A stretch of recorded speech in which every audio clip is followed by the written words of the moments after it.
Ya estamos aquí, buenas noches. El alcalde de Burgos se ha mostrado tajante tras el anuncio del gobierno de excluir a Burgos del corredor atlántico. Ha asegurado que hay un claro agravio comparativo y que exigirá al gobierno que rectifique este documento e incluya y dote de financiación a la plataforma de Burgos. Inaceptable, inaceptable, intolerable desde el punto de vista institucional, político y social como alcalde de esta ciudad.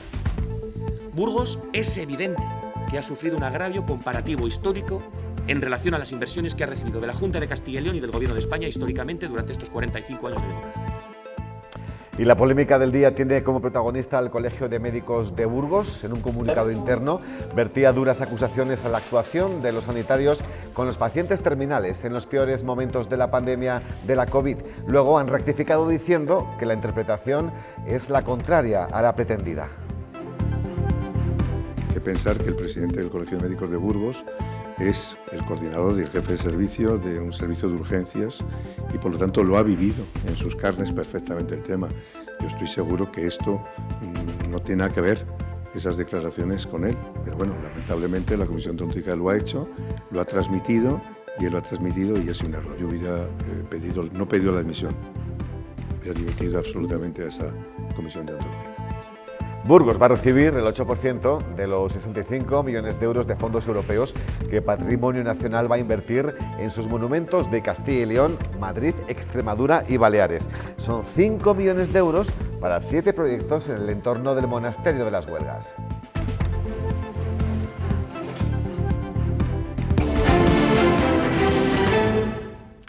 Les presento ya a quienes nos acompañan hoy en la mesa. Por un lado tenemos a Joaquín Delgado. Buenas noches, bienvenido, ¿cómo estamos? Bien hallado, Rafa. Muy bien, estupendamente. A su lado, Alberto Gómez Barahona. ¿Qué tal, Alberto? Todo muy bien, buenas noches. ¿Sí? ¿Alguna novedad desde la última vez que os vi? Seguimos igual. ¿Estáis igual de felices que siempre? Sí. ¿Igual de contentos? ¿No? Más trabajados, pero bueno, más bien. Oye, ¿cómo se interpreta más trabajados? Pues que cada día trabajamos más, pero aguantamos el tipo. En el fondo se queja un poco, ¿no? Sí, hombre, vamos a ver, se queja pero de algo bueno, que es del trabajo, o sea que está bien. Bueno, y hoy nuestra invitada es la candidata del Partido Popular a la alcaldía de Burgos. Tenemos con nosotros a Cristina Ayala. Buenas noches, ¿cómo estamos? ¿Qué tal? Muy buenas noches. Gracias por acompañarnos. Un placer.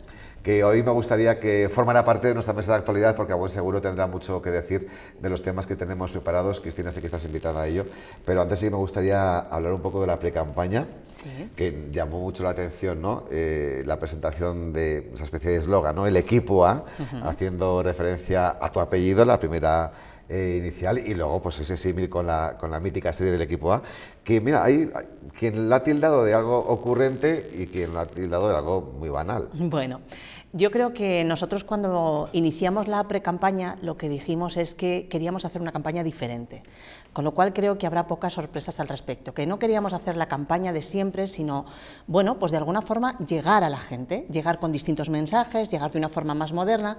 Además es que coincide que esta serie del equipo A, que a la gente que como yo ha nacido en los 70 y pico, la vimos en su día, la han vuelto a reponer en la televisión, en alguno de los canales de la televisión. Y por tanto, bueno, pues hay mucha gente, ya no solo de nuestra generación, sino posterior, que ha visto el equipo A. Y para nosotros era un símil importante, porque lo que queríamos decir es que detrás de una candidata, en este caso, hay un equipo de campaña, y en algunas semanas tendremos también un equipo de futuros concejales de gobierno, y queremos demostrar y queremos decirle a los burgaleses que vamos a configurar un verdadero equipo de gobierno y que somos como el equipo A, en el sentido de, oye, vamos a resolver los problemas y vamos a ayudar a la gente, que esa es la única misión que tiene un alcalde. ¿Cuándo va a presentar esos hipotéticos futuros concejales de gobierno? Bueno, pues yo creo que será primeros de abril. Porque Daniel de la Rosa lo ha hecho ya. Lo sé. Se ha adelantado mucho. Eso es, bueno, cada uno tiene sus tiempos, perfecto lo que haga el Partido Socialista, nosotros vamos con los nuestros y estamos en la elaboración de programas, estamos en la recopilación de iniciativas de distinta gente, mucho en la calle para poder hablar pues con la gente directamente, que es lo que hemos empezado a hacer, y por tanto, bueno, pues cada uno tiene sus tiempos y yo creo que al final lo importante es tenerlos en el momento necesario. ¿Qué le parece la lista de la Rosa? Bueno, yo creo que, supongo que el actual alcalde lo que ha intentado es llevar a gente que cree que le va a ayudar en su periplo, ¿no? Yo creo que el alcalde ya ha demostrado lo que ha sido capaz de hacer por la ciudad en 4 años, con lo cual el quid de la cuestión, lo siento, pero no es la lista, sino quién la encabeza, que al final ya ha demostrado a los ciudadanos y a los burgaleses lo que ha hecho por la ciudad en 4 años. ¿Y cómo cree que va a influir el hecho de que, aparte de las candidaturas de los partidos que tienen representación en la actualidad en el consistorio burgalés, hay de momento 2 más, ¿no? Vía Burgalesa y Tercera Edad de Acción? ¿Cómo influye a la hora de contar los votos? Bueno, pues yo creo que los ciudadanos tienen que pensarse muy bien el voto, porque tienen que saber qué votos influyen y para qué. Entonces, todos los burgaleses, todos los que nos escuchan, tienen que saber que todo lo que no esté en un 5% son votos tirados a la basura. Lo siento, pero es así, las leyes así lo marcan. Todo lo que no esté en un 5% son votos que van a ir a la basura directamente. Con lo cual, bueno, pues yo lo que animo a los ciudadanos es en que a su día elijan bien y decidan bien a quién quieren dar su voto teniendo en cuenta esta característica. A la basura desde el punto de vista de un partido grande. Claro, a la basura en el sentido de que no van a tener representación. Eso es a la basura. Desde luego, cada ciudadano tiene que expresar su voto como mejor le parezca, como no puede ser de otra forma. Pero los ciudadanos tienen que saber que la votación a ciertos partidos que no lleguen al 5% conllevarán que no tengan una representación y, por tanto, son votos que no contarán a la hora de tener un alcalde. A eso me refiero con la basura, pero quiero decir, obviamente, cada ciudadano tiene no solo el derecho, yo diría que incluso no la obligación, porque en realidad la obligación no la tiene, vota el que quiere y aquí el voto no es obligatorio, pero sí de pensar muy bien su voto para saber qué es lo que quiere para la ciudad en positivo. ¿Quiere que haya alguna formación más que todavía está a tiempo de presentarse? No, yo creo que están todas las cartas boca arriba ya. ¿Perdón? Que creo que están todas las cartas boca arriba. Sí. Sí. O que si veis sorpresas, ¿no? Bueno, nunca se sabe. Estas cosas, el tiempo es el único juez supremo que pone a todos en su sitio. Bueno, y además, difícil no saber quién es la candidata popular. Bueno, vosotros viajáis mucho y habéis venido por la carretera, seguramente a la entrada de Burgos, un pedazo carretero, vaya publicitaria de Cristina Ayala. Eso vamos, impone, ni en los Oscar, He de decir que la primera vez que uno se ve en un cartel de estas características, impone. Sí. Van a estar interesantes estas elecciones, Alberto. Bueno, pues yo creo que sí que van a estar interesantes, pues porque confluyen muchas cosas. Es un examen a un equipo de gobierno anterior que la ciudadanía va a valorar si ha hecho correctamente un trabajo, no lo ha hecho, si estos 4 años ha sido un tiempo de oportunidades para Burgos o un tiempo perdido. Entonces, ese es el primer examen. El segundo examen que también van a examinar a los nuevos aires que llegan en el Partido Popular. Cristina representa una nueva línea, una nueva corriente, es una persona, como he dicho, de los años 70, también joven, y yo creo que los programas también van a tener algo que decir. Para mí mucho tienen que decir. Recordamos lo de Anguita, programa. Yo cada vez soy en esto, programa y calendario, llego a decir. ¿Por qué? Porque los compromisos públicos es muy importante para recuperar la credibilidad de la acción política, que se cumplan. Es decir, porque hacer promesas en una campaña electoral es muy sencillo, pero si esa promesa va acompañada de un análisis presupuestario y de un calendario, le va a dar mucha solidez. Y los ciudadanos ya de sirena están un poco cansados y quieren programas. Y luego la tercera dimensión de estas elecciones, que duda cabe, es qué van a significar desde la perspectiva de la política general del Estado, es decir, por dónde van a marcar tendencia de lo que está pasando, porque las encuestas, en función de qué medio de comunicación veamos y su sesgo político, porque en realidad esto es una realidad así, pues dan distintas percepciones, ¿no? Y yo creo que las elecciones locales van a marcar ya tendencia de hacia dónde van las generales. Por lo tanto, tiene 3 dimensiones. Sí, pero precisamente antes de ayer, Alberto, yo pensaba como tú hasta hace 2 días, pero coincidió que las 2 encuestas de medios nacionales con distinto tipo de ideología sí, las dos coincidían en dar la victoria al Partido Popular. Es decir, yo creo que en España ahora mismo lo único que no coincide es el señor Tezanos y su CIS. Pero bueno, eso ya se da por descontado siempre, ¿no? Sí, daban la victoria al Partido Popular, pero no se implicaban un cambio de gobierno. O sea, que una sí y otra no. Eso es. Por lo tanto, leemos lo mismo. No, sí, leemos. Es que hoy hay que leer una pluralidad de medios, ¿no? La realidad nos obliga. Hasta las páginas salmón de los diarios económicos nos obliga a verlos del mismo color, pero de dos tendencias. Bueno, yo creo que las encuestas, perdóname, discúlpame que intervenga un segundín. Yo creo que las encuestas, en fin, las tenemos que tener relativamente en cuenta. Son fotos fijas, las cosas cambian mucho de un día a otro y, como bien decías, quizás marcan tendencias, pero de ahí a establecer realidades que algunos se quieran hacer, yo creo que, ojito, más bien tendencias, estoy de acuerdo en eso. Joaquín. Bueno, yo coincido bastante en el análisis, ¿no? Y no voy a extenderme mucho más en ello, ¿no? Pero yo creo que hay una característica fundamental en estas elecciones y es la característica del local, es decir, que estamos hablando de las elecciones a alcalde, teniendo en cuenta además que no van a coincidir por primera vez con las elecciones autonómicas, ¿no? Con lo cual la dimensión local en estas elecciones va a ser fundamental. ¿Eso qué significa? Significa que los candidatos pues, van a tener que hacer un esfuerzo para, y de hecho yo creo que Cristina lo está haciendo en este momento, y es decir, no, cuidado, hay votos que se tiran a la basura. ¿Y cómo se soluciona eso? Muy fácil, pues posiblemente dejando bastante al lado igual cuestiones ideológicas para centrarse en cuestiones técnicas, cuestiones que nos afectan a los burgaleses, ¿no? Del día a día. Y yo creo que eso puede ser efectivamente el quid de la cuestión, tanto para ella como para el resto de candidatos, ¿no? Porque no olvidemos que los burgaleses siempre hemos tenido una cierta tendencia a utilizar las elecciones locales como elecciones de protesta. Y yo creo que, y es así, porque muchas veces aquí han aparecido partidos esotéricos, exóticos, que han tenido unas representaciones importantes incluso, ¿no?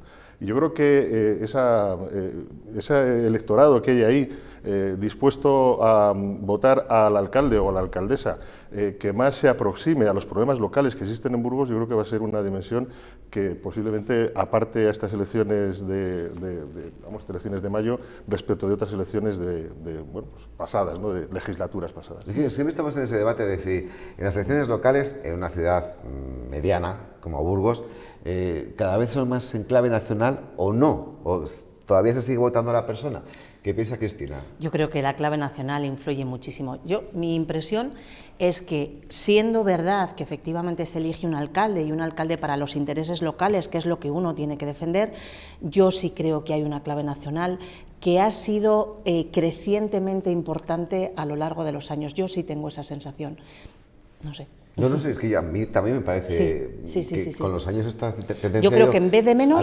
No hablamos de localidades ni de ciertas poblaciones, no. Hablamos de ciudades pues medianas como la de Burgos. Pero Cristina, hay una pequeña contradicción, porque si tú estás diciendo que hay votos que se pierden, hay gente que puede protestar con su voto también. Entonces, si realmente queremos que no se pierda ese voto, decimos, no utilicemos la protesta, no utilicemos esto en carácter nacional, vamos a utilizarlo en carácter local, ¿no? Y yo creo que ese dilema es el que yo creo que tenéis que manejar.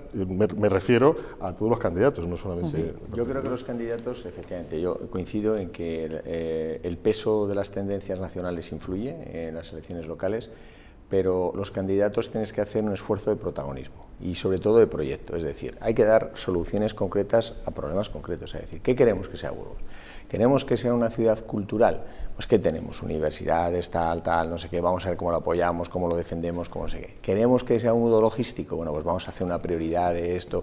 ¿Qué suelo industrial tenemos pendiente de desarrollo que nos coloca en una situación de ser menos competitivos que otros territorios, por ejemplo? Y estos factores, hoy, por ejemplo, para ser competitivo territorialmente, para ubicar las inversiones, es muy importante. Y lo hablábamos antes fuera de pantalla, ¿no? Es que lo de Burgos es un pequeño milagro, porque hemos generado un tejido industrial tan fuerte que ha hecho sobrevivir una ciudad que ha vivido de espalda a la generación de infraestructuras de desarrollo por distintos gobiernos, nacionales y nacionales. Sí, pero quiero decir que ha habido un pequeño milagro, que la sociedad civil ha sido tan fuerte en Burgos, y entonces, por ejemplo, los candidatos tienen que decir, oye, ¿qué espero yo? ¿Y cómo voy a ayudar yo a esa sociedad civil que ha sido determinante? ¿Y cómo voy a cambiar yo las tendencias de que la lotería de los presupuestos dejen alguna vez algo de pedazo apedrea por lo menos en la ciudad, ¿no? Todo este tipo de cosas. Es un tema que nos va a ocupar bastante espacio esta noche. Y a mí me parece Cristina. fundamental, y como candidata así lo voy a proponer, un proyecto de ciudad. Una de las cosas que nos achacan normalmente a los políticos es solo pensáis en los 4 años de legislatura. No, hay que pensar a medio plazo, porque si quieres pensar en un proyecto de ciudad y quieres pensar en grande, con ambición para tu ciudad, necesitas tener un proyecto a medio plazo. Me parece fundamental, y nosotros desde luego es una de las cosas que vamos a ofrecer a los burgaleses. Vamos a ofrecer la parte doméstica, por decirlo así, del día a día, pero también un proyecto de ciudad a medio plazo. Estoy yo calentito con lo que acabas de decir, porque es que... ¿Qué he hecho? No, que es que estamos aguantando mucho, precisamente, muchos agravios, y es que yo creo que ya llega un momento en el que la sociedad es un conjunto, todo el mundo, o sea, gente que está más al día de la información, gente que no, todo el mundo en su conjunto tiene que empezar a gritar y a clamar que lo que está ocurriendo con esta provincia no tiene nombre, ni ningún tipo de justificación. Lo digo por el corredor atlántico, que luego nos va a ocupar un tiempo. Pero antes vamos con la polémica del día, porque duras acusaciones del Colegio de Médicos de Burgos por cómo actuaron los sanitarios con los pacientes terminales en los peores momentos de la pandemia de la COVID-19. El excesivo rigor en la aplicación de normas provocó que muchos fallecieran en soledad. El colectivo médico está en pie de guerra a raíz de la circular interna que el Colegio de Médicos de Burgos enviaba a sus más de 1.600 asociados criticando el exceso de muertes en soledad durante la pandemia de la COVID-19.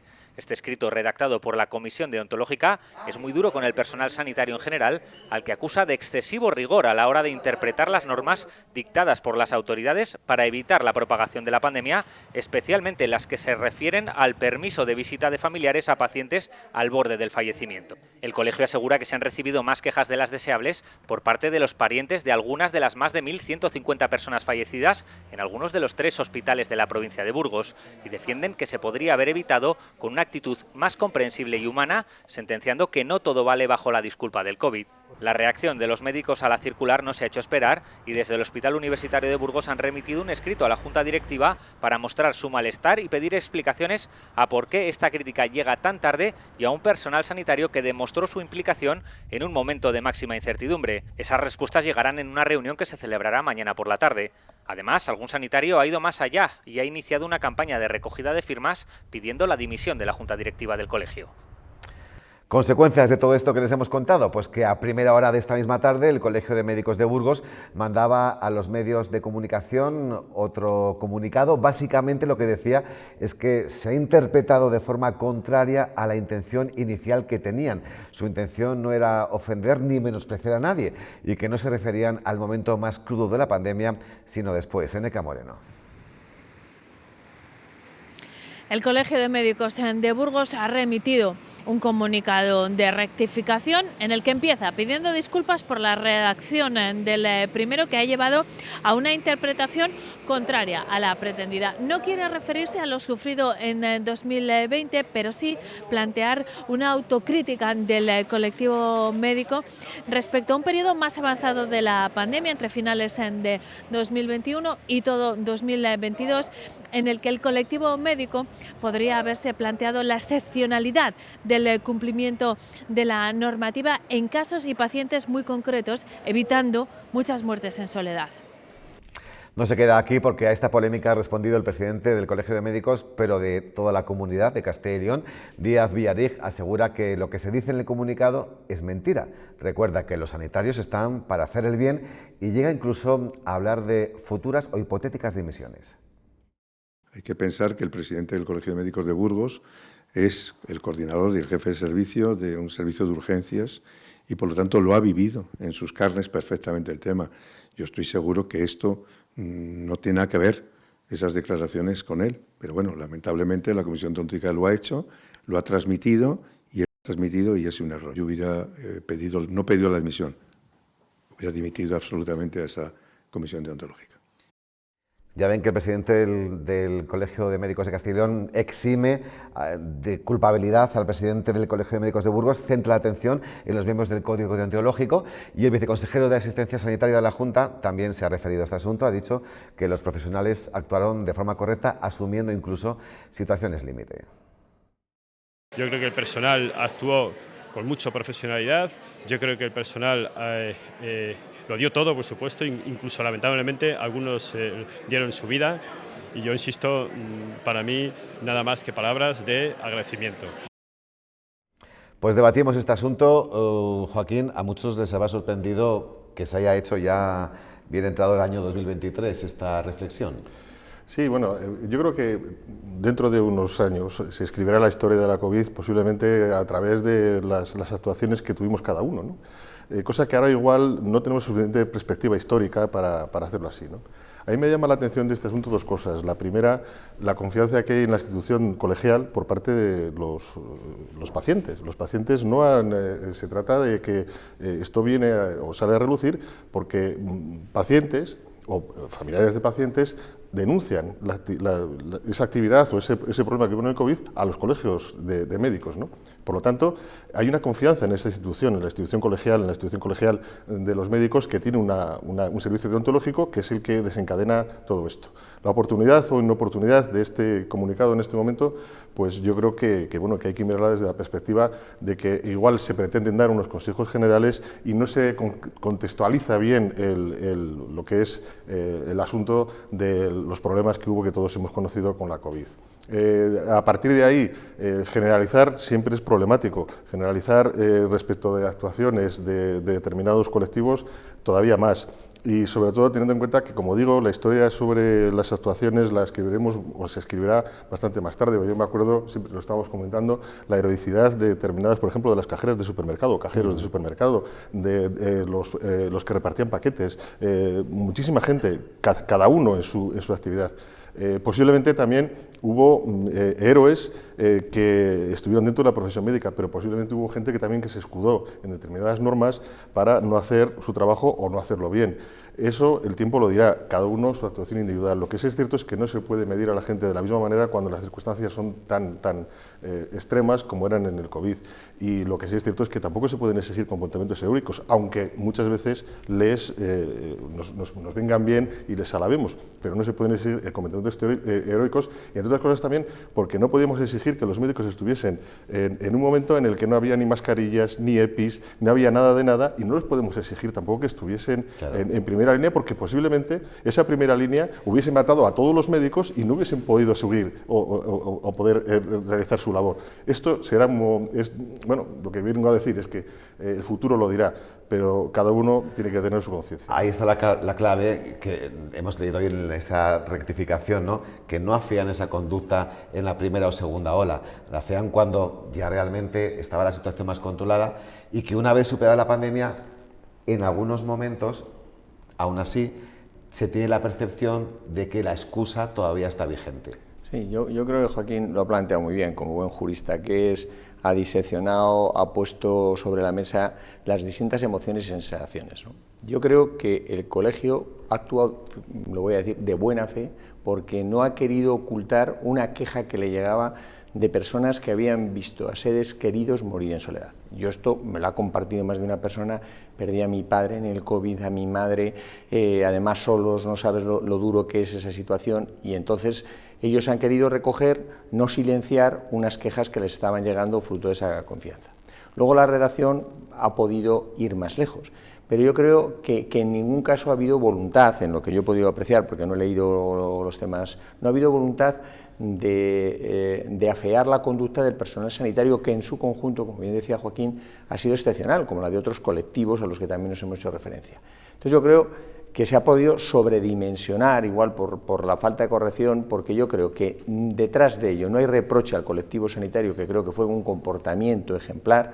Yo creo que ha sido más una forma de comunicar. De hecho, la rectificación, que rectificar es de sabios, ha querido dejar claro que era dejar constancia de una situación de ciudadanos que habían sufrido la muerte en soledad de sus seres queridos, y yo creo que no se debe sobredimensionar ni por el colectivo ni por el buen nombre del colectivo, que creo que hizo una excepcional campaña. Por lo tanto, ha podido haber errores de comunicación, rectificar es de sabios, y hemos salido de una pandemia que era una cosa muy difícil, con la conducta ejemplar de muchas personas. Es que no cabe una crítica feroz a los sanitarios, porque es que el presidente del Colegio de Médicos de Burgos es a la sazón jefe de urgencias del Hospital de Miranda de Ebro, plaza, sitio donde primero llegaron los primeros casos de COVID-19 en nuestra provincia, y sabe perfectamente lo que se luchó en ese momento, con lo cual es incongruente, ¿no?, querer buscarle tres pies al gato. Cristina. Es que además, fíjate, decías que no en la primera ola ni en la segunda ola, pero es que nos tenemos que acordar todos que, aunque ya, gracias a Dios, lo podemos ver desde el retrovisor, lo que fue en diciembre del año pasado, cuando otra vez subió, no de este año, sino del anterior, cuando otra vez subió de una forma exponencial y no sabíamos si íbamos a volver al primer momento. Porque claro, las decisiones en ese momento son decisiones rápidas que se toman en ese momento con la información que tienes, pero no sabes lo que va a venir después.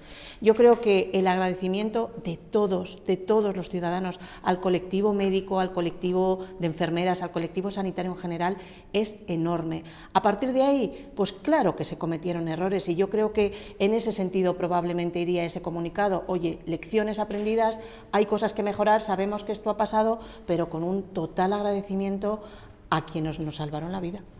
De acuerdo, pues seguimos, porque de eso tenemos que hablar también, por supuesto, a partir de la semana que viene.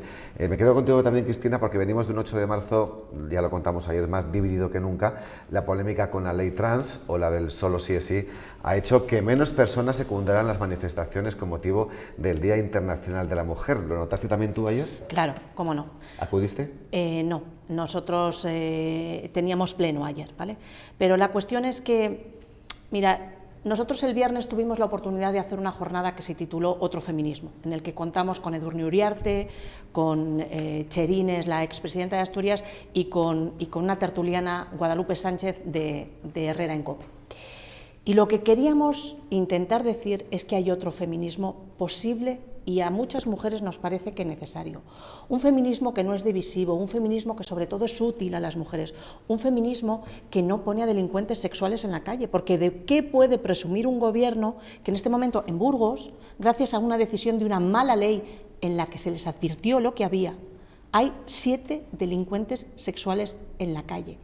Y cuando esos delincuentes, si alguno de ellos vuelve a reincidir, que como sabéis perfectamente los delincuentes sexuales son los que más reinciden, ¿quién va a responder de eso? Quiero decir que hay todavía del orden de 4.000 sentencias por revisar. Va a seguir habiendo un goteo constante de revisiones, algo que ya no se puede solucionar por las chapuzas que ha legislado un gobierno. Y lo que algunas decimos es que tiene que haber otro feminismo diferente, uno que sea útil. Para mí, fíjate, como mujer, yo creo que la brecha no está tanto en el género como en la maternidad. Utilicemos políticas útiles para beneficiar a las mujeres en la conciliación, en vez de empeñarnos si son galgos o podencos, en vez de dividir a hombres y mujeres. Me parece que tiene que haber, y hay que poner las bases de otro feminismo distinto, que no separe a hombres y mujeres, que no sea divisivo, que sea de igualdad ante la ley, en fin, otro feminismo. ¿Y esas mujeres que buscan otro feminismo, crees que no celebran el Día Internacional de la Mujer? Bueno, yo creo que lamentablemente, y el otro día hablábamos de esto, el viernes, ese concepto de feminismo está ya tan ideologizado que no se puede utilizar. Pues yo creo que no, que tenemos que seguir utilizando ese nombre del feminismo, porque es lo que pretende darnos a las mujeres igualdad real ante la ley. Pero sí creo que el uso torticeramente ideológico que se ha hecho, sobre todo desde Podemos y también desde el PSOE, hace que muchas mujeres les cueste ver ese feminismo como algo que les aporta en positivo. Y ha habido encuestas últimamente en los medios de comunicación, las habréis visto, que la inmensa mayoría de las mujeres creemos que ese feminismo no nos ayuda, no nos es útil, y hay tantas cosas por hacer todavía. Es evidente que la polarización de la que llevamos hablando durante bastante tiempo ha llegado a las manifestaciones del 8M. Claro, y luego además da la sensación de que cualquier persona que vaya a una manifestación pues tiene que pensarse mucho por qué va a la manifestación, y eso no es bueno en una manifestación. Yo creo que es cuando uno va a una manifestación, convencido, ¿verdad? Tiene que ir convencido. Yo no tiene que ir a ver si me separo de los de delante porque van a pensar que yo soy no sé qué. No, me parece que esa circunstancia es siempre negativa. Por otro lado, claro, podemos decir que por un lado tenemos mucha suerte de estar en un país como España, es decir, porque el feminismo también tenemos que mirarlo de manera global. Digo, España estamos en el primer mundo y la lucha de las mujeres en el mundo es terrible. Yo creo que esa reivindicación tiene que ponerse de manifiesto siempre el Día de la Mujer, que estamos hablando de cosas a veces un poco, como bien ha dicho Cristina, que a veces se van un poco por las nubes y sin embargo hay realidades tangibles en muchísimos sitios que nos están respetando, el maldar a todas las niñas, los problemas del velo, etcétera, etcétera, etcétera.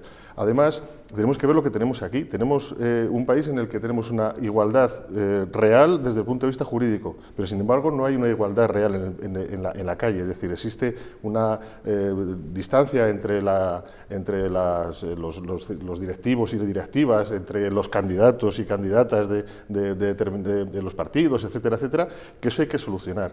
Y además tenemos que ver qué pasa con las generaciones que vienen. A mí me parece muy preocupante el que haya un gran problema respecto de las generaciones que vienen, respecto de la concepción que tienen de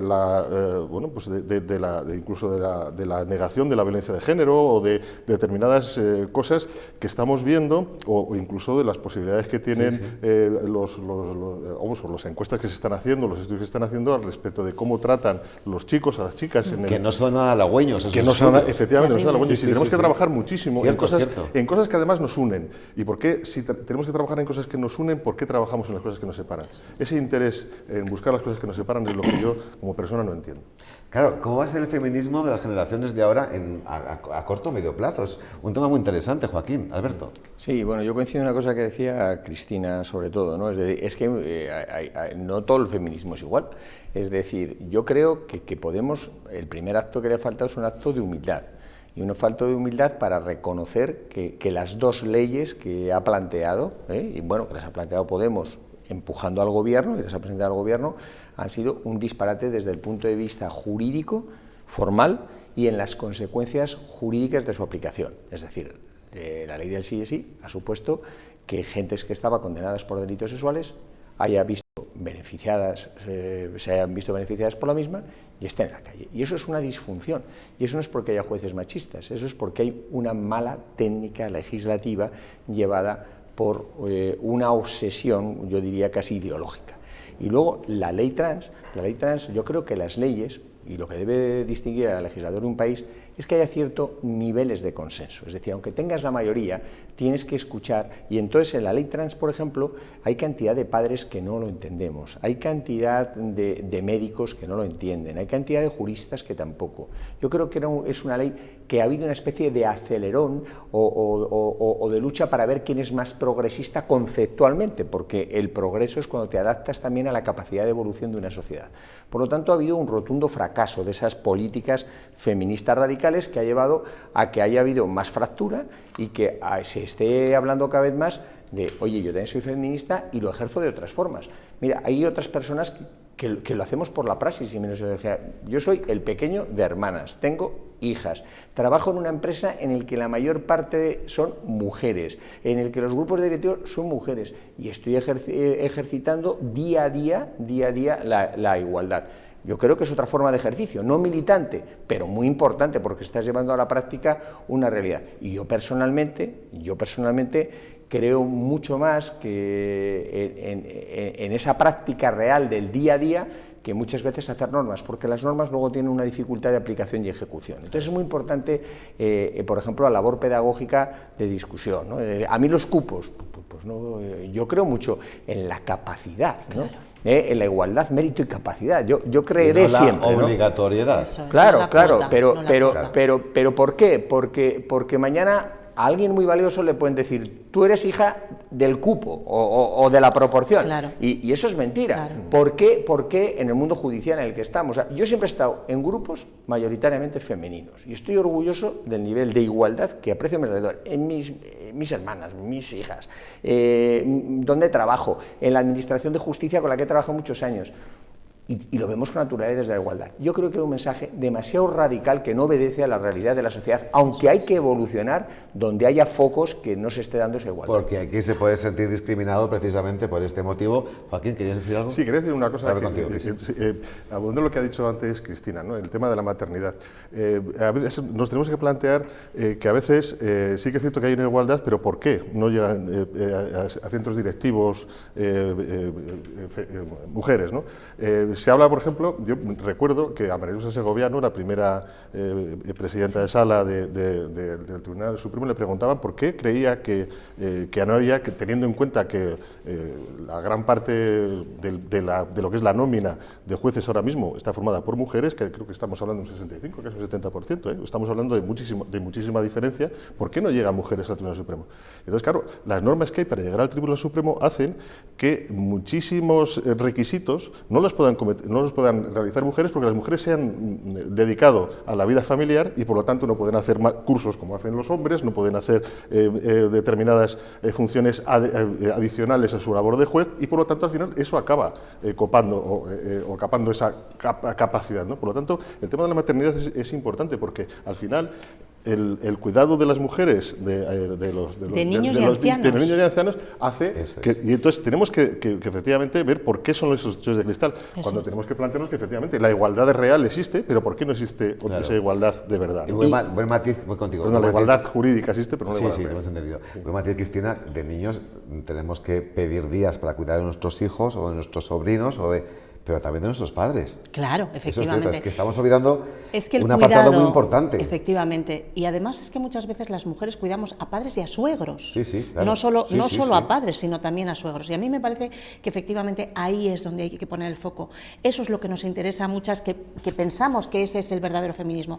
Ayúdame a compatibilizar mi vida laboral y mi vida familiar. Ayúdame a llegar, ayúdame a estar ahí sin que esté pensando constantemente que tengo que ir en un momento determinado a atender a mi suegro, a mi padre, a mi hijo. O sea, a mí me parece que de verdad lo útil para las mujeres, ese feminismo, porque efectivamente coincido con vosotros en que cómo hemos avanzado desde Mercedes Formica, desde esos códigos que conllevaron todos los cambios para las mujeres, y que es una mujer lamentablemente desconocida para la inmensa mayoría de las mujeres, y que fue un referente como Clara Campoamor. Pero ¿dónde hemos llegado hoy? Hemos avanzado muchísimo en los últimos años, de una forma trascendental. Todavía hay que avanzar, pero para mí el cambio hoy y lo principal hoy para el feminismo es avanzar en la conciliación, en la maternidad, en el cuidado de hijos y de mayores. Y ahí es donde tenemos que centrar en este momento esta vuelta de tuerca, bajo mi punto de vista, como tema fundamental, sin dejar otros que también lo sé. Sí, aquí lo dijimos, fue antes de ayer. Lo mismo que quieren regular por ley el cupo, que regulen por ley las ayudas a la conciliación. Claro. Que estaría muy bien. Alberto, ¿quieres decir Sí, algo? y la conciliación desde la libertad, porque la inteligencia emocional de las mujeres suele ser bastante mayor que la de los hombres, y cuando tienen los hijos pequeños no se quieren perder determinados años de su vida. Yo, por ejemplo, me arrepiento mucho, y se lo he dicho muchas veces a mi hija mayor, porque fue la época que me pilló de decano de la facultad, estaba como loco haciendo cosas, fue un error. La inteligencia emocional también se lleva eso. Entonces, hay que ejercer un feminismo desde la pluralidad de ejercerlo, y también entendiendo la inteligencia emocional de quien dice estar en el Consejo de Administración de una empresa o llegar al Tribunal Supremo no es lo máximo en mi vida. Yo, en cambio, llevo una conciliación y un equilibrio entre mi vida profesional y personal que me pone en un perfil de la mitad de las dos cosas, pero la que soy mucho más feliz. Eso también es feminismo, y eso también es aplicar diversidad en la igualdad, que me parece muy importante. No hay pensamiento único, tenemos que romper las ideas del pensamiento único. Hay muchas formas de ejercer el feminismo y de ejercerlo. Otra de las cosas, y ya permíteme, porque es que me parece súper importante, de verdad, es que realmente qué importante es ejercerlo desde la libertad. Oye, una mujer tiene que poder decidir. No hay un ejemplo de mujer exitosa. Tan exitosa es la que llega arriba al Tribunal Supremo como la que decide cuidar a su hijo. Es tan exitosa la una como la otra. Y sobre todo, fijaos en la maternidad, que a mí me parece, como digo, esa brecha que ahora tenemos, en la que tenemos que avanzar. En la jubilación.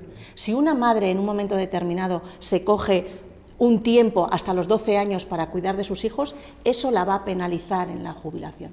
Qué injusto, ¿no? Qué injusto que por cuidar a tu hijo vayas a tener una pensión mucho menor porque has dedicado menos horas a tu trabajo. A mí me parece que esas son las cosas que tenemos que pensar y esas son las cosas que son útiles a las mujeres, pero también a la sociedad, en el invierno demográfico en el que estamos. De acuerdo, venga, pues vamos con un asunto que llevamos ya desde el tercer día que lo comentamos. La situación cada vez se pone peor. 11 comunidades autónomas, entre ellas Castilla y León, se reunieron el lunes en Gijón con el comisionado del Corredor Atlántico. Allí el Ministerio de Transportes comprometió una inversión de 16.000 millones de euros para una infraestructura ferroviaria prioritaria para Europa. Pero en esas inversiones no está incluida Burgos, que pasaría a ser, fíjense, Burgos, un mero lugar de paso para las mercancías que se mueven entre Portugal, España, Francia y Alemania. Incomprensible. El alcalde de Burgos exigirá a la ministra de Transportes, que hoy ha estado en la provincia, para trasladarle su malestar con esa planificación. Le va a pedir, ha dicho, que se corrija ese documento lo antes posible y se incorpore a Burgos dentro de la red básica como plataforma estratégica, tal y como está, por ejemplo, Álava o Valladolid, y, por supuesto, que se dote de financiación. No estaba prevista su comparecencia, pero el alcalde de Burgos ha aprovechado la rueda de prensa posterior a la Junta de Gobierno para mostrar su malestar con la decisión del Gobierno de no incluir a Burgos en la financiación para el Corredor Atlántico. Me siento completamente frustrado y, en cierto modo, también, al menos en parte, ninguneado. Ninguneado, sí, como alcalde.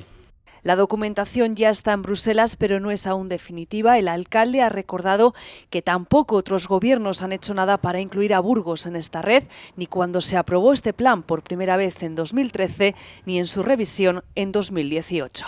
En la red estamos y somos una plataforma, un centro logístico susceptible de recibir financiación. Lo que pasa es que no tenemos un solo euro en la previsión.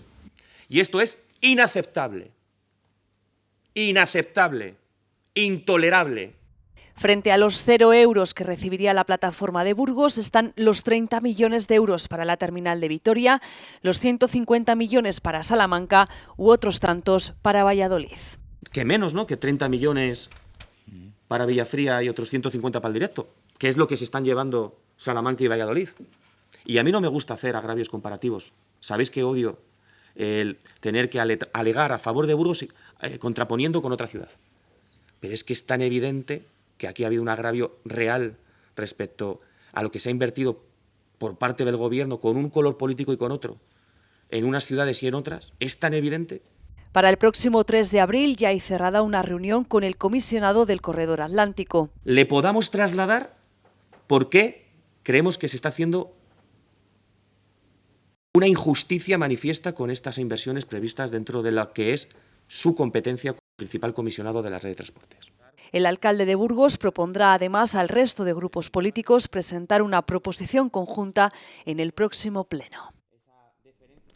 Después de este ninguneo respecto a la ciudad de Burgos, el grupo municipal de Vox en el Ayuntamiento capitalino ha reclamado al equipo de gobierno un grupo de trabajo que haga un seguimiento semanal de infraestructuras como el tren directo.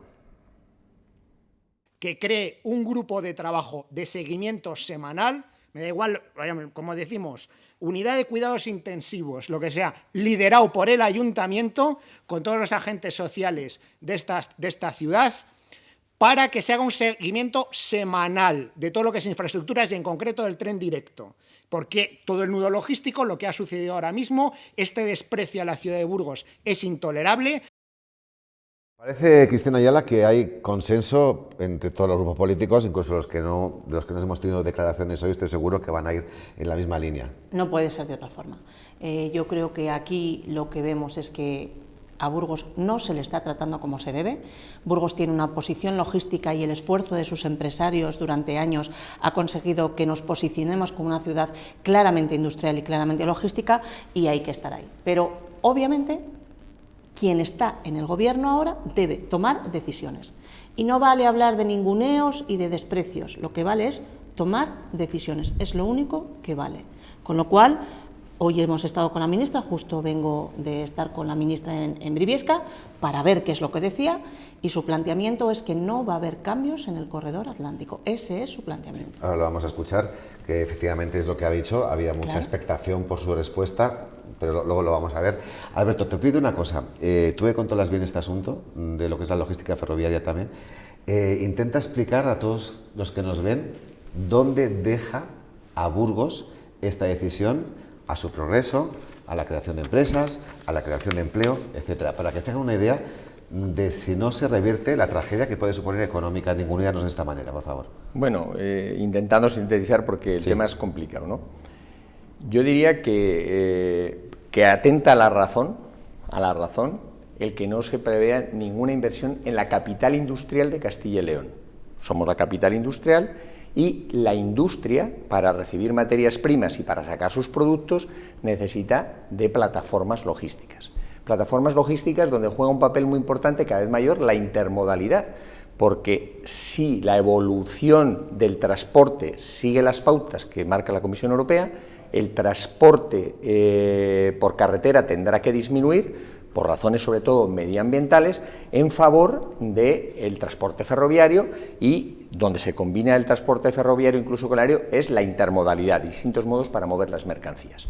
Si a la capital industrial de la región la dejas sin infraestructuras tecnológicas y las llevas hacia el este y hacia el oeste, porque claro, en Valladolid, yo tampoco hago agravios comparativos, pero es la capital administrativa principalmente, sí que tiene los focos industriales del automóvil en torno a Renault y Palencia, pero es una administrativa.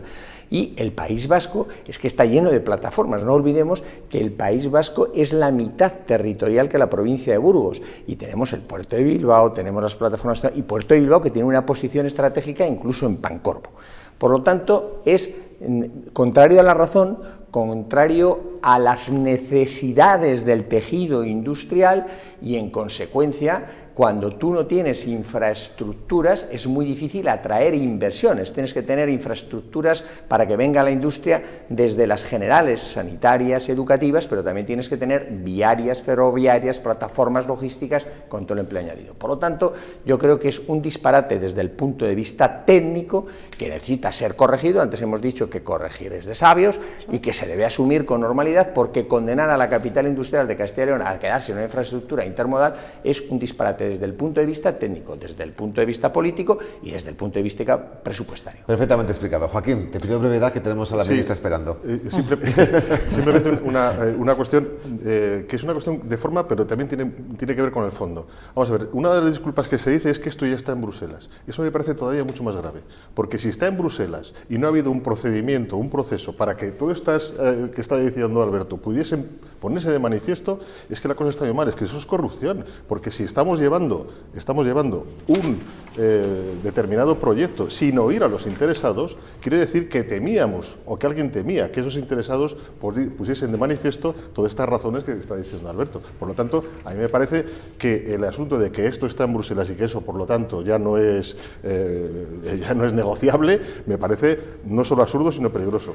Y además otra cosa, eso nos da idea también de cómo se están tramitando el asunto de las subvenciones en España. Es decir, ¿qué está pasando? ¿Por qué no tenemos ninguna transparencia en cuanto a la tramitación de las subvenciones europeas en España? A la chita callando. Sí, y una cosa muy breve, por favor, muy breve, segundos, sí, Cristina, muy breve. Es que quiero incidir en lo que dice él, porque es que está en Bruselas, pero es que hace un año tuvimos una reunión diciendo: esta es la oportunidad, lo tenemos que meter aquí, tenemos que hacer el esfuerzo político todos de meterlo aquí. Es que no es que esté en Bruselas, es que antes de estar en Bruselas hace un año tuvimos una reunión diputados, senadores, para impulsar que se metiera ahí. ¿Dónde está? No está. Pues aquí estamos nosotros para que se enteren todos los ciudadanos y ciudadanas de lo que está ocurriendo realmente y cómo afecta en este caso en particular a Burgos. Vamos ahora sí con la ministra de Transportes, Raquel Sánchez, que ha estado aquí, ha respaldado en Miranda la candidatura de Aitana Hernando a la alcaldía, pero antes ha recalado en Briviesca para presentar las actuaciones de mejora en la AP1. Ahí ha estado con ella Luis Ángel Rozas.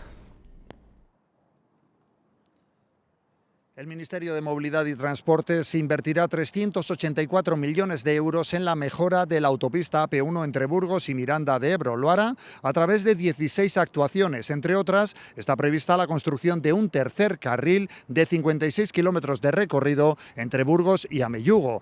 Pero también se van a crear dos nuevos enlaces en Monasterio de Rodilla y Zuñeda. Entre otras medidas, también está previsto dotarla de 500 plazas de aparcamiento de camiones en las áreas áreas de servicio actualmente existentes en ese trazado y también con la construcción de 2 nuevas áreas en Quintana Palla y en Miranda de Ebro. Entre otras medidas, también está prevista la mejora de la conexión de la AP1 con la futura A12 en Ibeas de Juarros. Todo ello para garantizar una vía con más capacidad, ya que después de la liberación del peaje en el año 2018 se ha incrementado el tráfico de turismos en un 30% y el de vehículos pesados en un 120%. Además de una notable reducción de los tiempos de desplazamiento, habrá una reducción de la accidentalidad por la mejora de la seguridad vial. Pero hay otros 2 factores que para este Gobierno también son una prioridad, y es que podremos mejorar la gestión del tráfico en el corredor compuesto por la AP1 y la Nacional 1 y se producirá también un descenso de las emisiones de CO2. El alcalde de Burgos ha aprovechado esta visita de la ministra Briviesca para trasladarle su malestar porque Burgos se haya quedado definitivamente apeada del eje atlántico ferroviario. La ministra Raquel Sánchez se ha comprometido, sin embargo, a compensar a la ciudad mediante la inversión de las cantidades que sean necesarias para que tenga garantías de futuro la plataforma ferroviaria de Burgos. Eso sí, tendrá que ser dentro de la red nacional y no dentro de la red básica europea. Somos conscientes de la importancia de ese nudo logístico y, por lo tanto, les aseguro que en la planificación estatal eso está garantizado. Y por eso también les aprovecho para decirles que próximamente vamos a licitar también los proyectos para la ampliación de esa plataforma ferroviaria, para la ampliación de las vías que permitan, ¿no?, que puedan circular trenes más largos y que, por lo tanto, tengan mucha más capacidad de la que tiene actualmente, ¿no? Ha echado balones fuera. No se planteaba la plataforma estatal. Claro, hablábamos de la europea. Claro, no se presenta la plataforma estatal. Es que hoy ha venido a hablar de la Nacional 1 y a prometer 384 millones. Pero yo me pregunto, de eso, ¿cuánto hay en el presupuesto? Y yo, para este año y para los siguientes. Bueno, el siguiente está por bien que lo hace, que probablemente se prorrogue. Pero es que este año hay apenas 100.000 euros para eso. Claro, y está hablando de una inversión de 384 millones. Es que los compromisos se demuestran andando, poniéndolo en presupuestos. Eso sobre el tema de la AP1. Y luego el otro tema pues ha echado claramente balones fuera, con una particularidad que sí que es importante de lo que estaba comentando, el tema de el alargamiento del apeadero, ¿vale? Y ella ha dicho unos metros más. La clave son 750 metros, porque eso es lo que permite que efectivamente los trenes largos entren, ¿vale? Está por ver si ese es el sitio adecuado, porque acaba como en un fondo de saco, pero la longitud de los 750 metros es fundamental. Y a nosotros lo que nos llega, por mucho que hoy decía la ministra, es que los 750 metros no están garantizados. Y eso es básico, como vosotros sabéis, para el tema logístico en la ciudad. Pues finalizamos aquí esta primera parte de Noticias 8 edición noche, hoy con Cristina Ayala, candidata popular a la alcaldía de Burgos. Un placer recibirte. Muchas gracias, que de sigas verdad. viajando con la furgoneta negra del equipo A. Eso es, ahí seguiremos. Buenas noches. Gracias. Y también, por supuesto, como siempre, agradecer a Alberto Gómez Barahona y a Joaquín Delgado su presencia.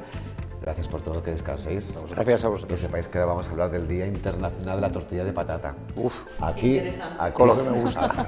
Y a estas horas de la noche os cuento. Os dejo. 2 minutillos y hablamos de este Día Internacional de la Tortilla y más cosas.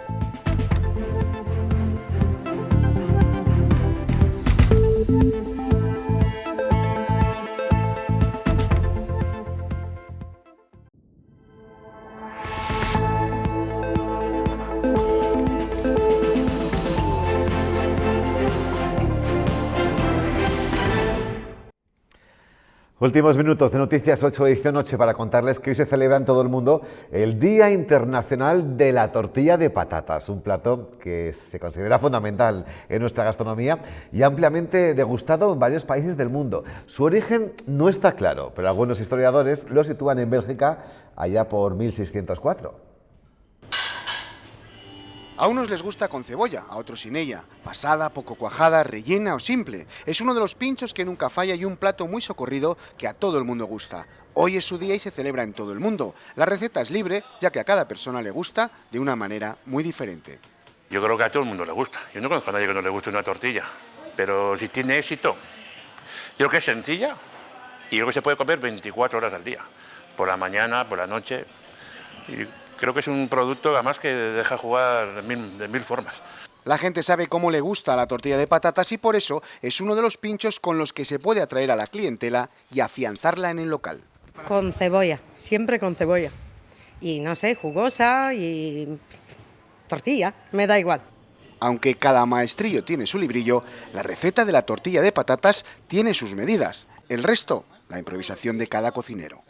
Las medidas, como te he dicho antes, medidas para unos 200 de patata pelada, 14 huevos. Restamos si vamos a hacer en casa. Pues, unos 600 de patata, pues 7 huevos. O si vas a aprovecharla, puedes aprovechar las claras para otra cosa, retiraríamos claras y añadiríamos más yemas. Sea como fuese, patatas, huevos y sal. La pregunta sobre con o sin cebolla la dejamos para otro momento. Ese último es todo un debate. Bueno, vamos ya con la previsión del tiempo. Este fin de semana el panorama cambia, pero para bien. Los termómetros llegarán a los 19 grados, pero Daniel Angulo, buenas noches. ¿Nos podremos poner en manga corta? Hola Rafa, muy buenas noches. Bueno, pues hoy hemos tenido una jornada muy movida y muy interesante desde el punto de vista meteorológico, porque nos ha llegado un frente muy activo que nos ha dejado, a diferencia del de ayer, que nos dejó lluvias persistentes casi toda la tarde y buena parte de la mañana. Se recogieron ayer en Burgos capital 10 litros, pues hoy hemos tenido tormentas y chaparrones, algo ya muy propio de la primavera. Lo veíamos esta mañana, teníamos nubes de desarrollo. Cuando vemos esas nubes de evolución diurna, de desarrollo vertical, es que ya la primavera está aquí, pues es algo propio de esta estación. Pero ya llegando al fin de semana, mirando al fin de semana, van a desaparecer los frentes y van a desaparecer las lluvias, y lo más destacado es que van a subir las temperaturas. Como digo, hoy jornada muy lluviosa, tormentosa, con chaparrones. Mañana algunas lloviznas a primeras horas por la mañana en el este, luego nubes y temperaturas mañana que ya van a alcanzar los 17 o 18 grados, ambiente suave. Y esto va a más durante el fin de semana, van a seguir subiendo las temperaturas tanto el sábado como el domingo. Lo que sí hay que tener en cuenta es que en estos días vamos a tener bastante humedad, va a haber nubes y va a haber viento, así que aunque los termómetros marquen 19 o 20 grados, las sensaciones térmicas van a estar entre 14 y 15 grados, es decir, que nadie se ponga en manga corta o que se vaya a quitar la ropa porque oiga que vamos a tener 20 grados. Ya digo, la sensación térmica será bastante más baja de lo que marquen los termómetros, pero eso sí, será un fin de semana, el próximo, muy primaveral. Pues qué bien suena eso. Por cierto, antes de despedirnos, decirles una noticia de última hora. El vicepresidente de la Junta, el burgalés Juan García Gallardo, ha anunciado en Burgos la declaración de 3 nuevas fiestas de interés turístico de Castilla y León en nuestra provincia. 1, la Cecina, Cátedra de San Pedro de Burgos. 2, la Pingada del Mayo de Ontoria del Pinar. Y 3, el Judas de Villadiego. Enhorabuena a todos los afectados. Ya nos marchamos. Descansen. Mañana más. Adiós.